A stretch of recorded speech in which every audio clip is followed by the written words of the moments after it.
Subscribe कीजिए हमारे YouTube channel को और बेल आइकन को भी दबाएं टेक्नोलॉजी और ऑनलाइन अर्निंग से रिलेटेड वीडियो सबसे पहले देखने के लिए। क्वेश्चन नंबर 1, पुलिस की वर्दी पर कंधे के पास रस्सी क्यों होती है? दरअसल पुलिस की वर्दी में कंधे पर रस्सीनुमा चीज को विस्कल कॉर्ड या लैनियार्ड सीटी की रस्सी कहा जाता है। सेना, अर्धसैनिक बल, पुलिस व अन्य सुरक्षा कर्मियों की वर्दी का यह अभिन्न अंग भी होता है। इस कॉर्ड में सीटी नहीं दिखाई देती क्योंकि रस्सी का आखिरी सिरा जो वर्दी की बाई तरफ की जेब में अंदर होता है उसमें लगी हुई होती है। वर्दी के साथ सीटी होना बहुत जरूरी है। आपने यातायात पुलिस की सीटी को सुना होगा। किसी का ध्यान आकर्षित करने या चेतावनी के लिए यह सीटी बजाई जाती है। अब यातायात पुलिस बिना सीटी के चिल्लाकर या जोर से आवाज लगाकर बोलेंगे तो कुछ ही समय में परेशान हो जाएंगे, गला खराब हो जाएगा और खींच अलग होगी। सीटी की आवाज तेज होती है और फिर सीटी की आवाज पर बहुत व्यक्ति प्रतिक्रिया करता है। वह सभी को एक जैसा ही एहसास होता है, जैसे कि सभी से कुछ कहा गया या इशारा किया गया है। यातायात पुलिस की सीटी को ड्यूटी के दौरान जेब से निकालकर बगल में लटका लिया जाता है, जिससे बार बार बाहर निकालने का झंझट भी खत्म हो जाता है। दूसरी तरफ देखें तो अगर कोई जवान घायल हो जाए और अकेला हो, बोल पाने की स्थिति में न हो या अंधेरे वाली जगह पर हो तो वह सीटी बजाकर आसपास के लोगों या बचाव दल को अपनी स्थिति का एहसास भी दिला सकता है। सीटी की आवाज को बोलने की आवाज की अपेक्षा अधिक दूर तक सुना जा सकता है।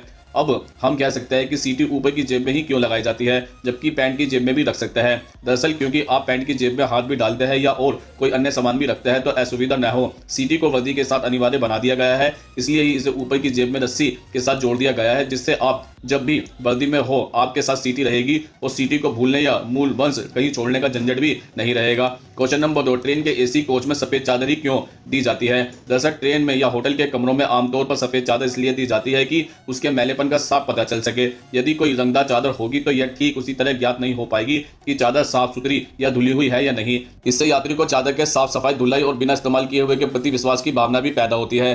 क्वेश्चन नंबर 3, जींस का रंग ज्यादातर नीला ही क्यों रहता है? दरअसल 20 मई 1873 को नीली जींस का जन्म हुआ था। जींस वैसे पहले भी उपयोग में लाई जाती रही है, पर तब जींस उस तरह की नहीं थी जिस तरह की आज है। जींस के नीला होने के पीछे का कारण है प्राकृतिक रंग का होना, जिसे उसे रंगने के लिए प्रयोग में लाया जाता था। यह नीला रंग इंडिगो नाम के पौधे से लिया गया है। इस रंग की खासियत यह थी कि यह सूती धागों के केवल ऊपरी सतह को रंग पाता था और डाई पूरे सूत को नहीं भिगोती थी। इससे डाई की बचत तो होती ही थी। दरअसल डाई हर धुलाई के साथ निकलती तो अंदर से सफेद सूत बाहर दिखने लगता था। जींस का यह धुला हुआ लुक लोगों को बहुत ज्यादा पसंद आने लगा। नीली जींस धीरे धीरे लोकप्रिय हो गई, हालांकि आज कृत्रिम डाई का उपयोग किया जाता है। दरअसल जींस के बारे में लेवी स्टोर कंपनी का कहना है कि जींस को कभी भी धोना नहीं चाहिए। क्वेश्चन नंबर 4, फोन चोरी हो जाने पर फोन की लोकेशन कैसे पता की जा सकती है? दरअसल बहुत से लोगों के मोबाइल चोरी या गुम हो जाता है, लेकिन जानकारी के अभाव में लोग अपने मोबाइल को खोज नहीं पाते हैं। अगर आप अपने पास अपना कंप्यूटर या पीसी है तो आप कंप्यूटर की मदद से भी अपने मोबाइल को खोज सकते हैं। इसके लिए आपको गूगल की एंड्रॉइड डिवाइस मैनेजर में जाना होगा। इसके बाद अपनी जीमेल आईडी से लॉगिन करना होगा। इस लॉगिन करते ही आपका गूगल मैप में आपके मोबाइल की लोकेशन दिखाई देगी, लेकिन इसके लिए आपको आपका मोबाइल नंबर ऑन होना चाहिए। तो यहाँ भी आपको अपने मोबाइल को कंट्रोल करने के 3 ऑप्शन मिलते हैं। Number 1, ring. यदि आपको लगता है कि आपका मोबाइल चोरी हो गया तो आपको रिंग का बिल्कुल भी इस्तेमाल नहीं करना चाहिए, क्योंकि इससे सामने वाले को पता चल सकता है कि आप अपने मोबाइल को ट्रैक कर रहे हैं। अगर आपका मोबाइल घर पर ही कहीं खो गया है तो आप रिंग का यूज करके अपने मोबाइल को ढूंढ सकते हैं। Number 2, lock. अगर आपको मोबाइल मिलने की उम्मीद नहीं है तो आप लॉक कर यूज का इसमें इस्तेमाल कर सकते हैं और अपने फोन को लॉक भी कर सकते हैं। यहाँ आप एक मैसेज भी सेट कर सकते हैं जिसमें आप लिख सकते हैं कि यह मोबाइल खो गया है, अगर किसी को मिले तो इस नंबर पर कॉन्टैक्ट करें। यहाँ आप इनाम के बारे में भी लिख सकते हैं, जिससे मोबाइल किसी को मिले तो वह इनाम के लालच में आपको यह कॉन्टैक्ट करके मोबाइल आपका दे सकता है। Number 3, erase. आपके मोबाइल में आपकी बहुत सी पर्सनल जानकारी होती है। अगर आप चाहते हैं कि मोबाइल मिलने वाले को आपकी पर्सनल जानकारी ना मिले तो आप इसका यूज करके आप अपने मोबाइल के पूरे डाटा को डिलीट भी कर सकते हैं। नंबर 4, आपके मन में यह सवाल जरूर होगा कि गूगल को हमारे मोबाइल के बारे में कैसा पता चल जाता है। आपको बता दें कि गूगल आपकी हर गतिविधियों पर नजर रखता है, वो चाहे आपको मोबाइल ही क्यों ना हो। ना ही गूगल को यह सब पता होता है, लेकिन इसके लिए आपको अपने मोबाइल में जीमेल आईडी डालना जरूरी है। अब आप जान गए होंगे कि चोरी हुआ मोबाइल कैसे खोजें। अगर आप प्ले स्टोर का यूज करना चाहते हैं तो आपको जीमेल आईडी बनाना ही पड़ेगा और इस जीमेल आईडी से गूगल आपको ट्रैक करता रहता है। नंबर 5, साथ ही मोबाइल उपभोक्ता के लिए एक खास हेल्पलाइन नंबर भी जारी किया गया है, जिससे आप तुरंत शिकायत दर्ज करा सकते हैं। अब जैसे ही फोन गुम हो, मोबाइल उपभोक्ता को 14422 पर कॉल कर मोबाइल चोरी या गुम होने की शिकायत भी की जा सकती है। नंबर 6, इंटरनेट पर कई ऐसी वेबसाइट है जो आपको खोया या चोरी मोबाइल ढूंढने में मदद करती है, तो आप इन वेबसाइट की मदद भी ले सकते हैं। इसके लिए आपको मोबाइल सर्विलेंस पर लगाने के लिए पुलिस के चक्कर नहीं काटने पड़ेंगे। बस आपको इन साइट पर जाकर अपने फोन का IMEI नंबर रजिस्ट्रेशन करना होगा। जब भी नया फोन खरीदे सबसे पहले अपने फोन का IMEI नंबर *06 हैश पर डायल कर नोट करा दें। इसके बाद इन वेबसाइट पर रजिस्ट्रेशन कराएं और खोजें अपना खोया हुआ मोबाइल या गैजेट। क्वेश्चन नंबर 5, ट्रेन के कोच पर पीली और सफेद रंग की रेखाएं क्यों बनाई जाती है?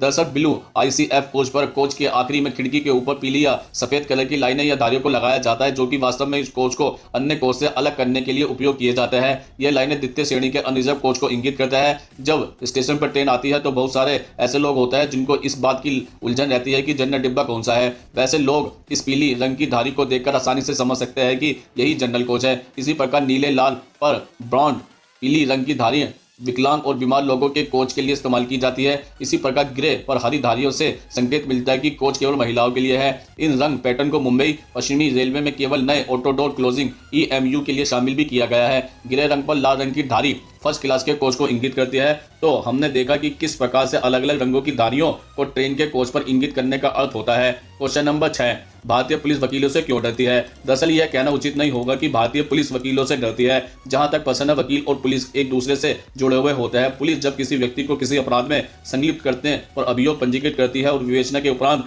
आरोप पत्र मानवीय न्यायालय में प्रस्तुत करती है, उसके उपरांत ही वकील को उक्त मुकदमे को लड़ने का अधिकार भी मिलता है। जहां तक सवाल है, वकील एक सामान्य व्यक्ति है, उनके ऊपर कोई अनुशासन लागू नहीं होता और वह एक साथ इकट्ठा होकर कहीं भी झगड़ा बवाल करते रहते हैं। फिर भी माननीय सर्वोच्च न्यायालय द्वारा सख्त कार्रवाई करने हेतु निर्देश भी दिए गए हैं। क्वेश्चन नंबर 7, केकड़े का खून इतना महंगा क्यों बिकता है? दरअसल केकड़े का खून इसलिए महंगा बिकता है क्योंकि इसके ब्लड में कोआगुलोजे नामक रासायनिक पदार्थ पाया जाता है, जो हमारी बॉडी के अंदर एक एक बैक्टीरिया को ढूंढकर मार देता है। क्वेश्चन नंबर 8, क्या मनुष्य को पशुओं का खून चढ़ाया जा सकता है? दरअसल आपके शरीर में किसी दूसरे प्राणी का रक्त चढ़ाते ही आपका शरीर भारी तत्व को आत्मकारी मानकर तत्काल सेल्फ डिफेंस में आ जाएगा। आपका शरीर जवाबी कार्रवाई करके इससे फौरन छुटकारा पाने की कोशिश करेगा। यदि शरीर इस स्थिति का सामना नहीं झेल पाएगा तो शॉक की अवस्था में चला जाएगा, जिसमें रक्त परिसंरचना का काम करना बंद कर देगी और शरीर में अनेकों स्थान पर हैमरेज होने लगेगा और दूसरी कई जटिलताओं के कारण मृत्यु भी हो सकती है। यदि आपके शरीर में घोड़े का 10 ml खून इंजेक्ट कर दिया जाए तो आपको तबीयत खराब होने की अनुमति होने लगेगी और हल्का सा बुखार भी आ जाएगा, लेकिन आप सुरक्षित रहेंगे। यदि आपको कुछ सप्ताह बाद ऐसा दोबारा कर दिया जाए तो आपकी तबीयत पहले से ज्यादा खराब हो जाएगी। ऐसा होने पर व्यक्ति को स्किन पर चकत्ते, जोड़ों में दर्द, ब्लड प्रेशर में गिरावट के साथ एनाफाइलोजिक शॉक भी हो सकता है, जिससे मृत्यु भी हो सकती है।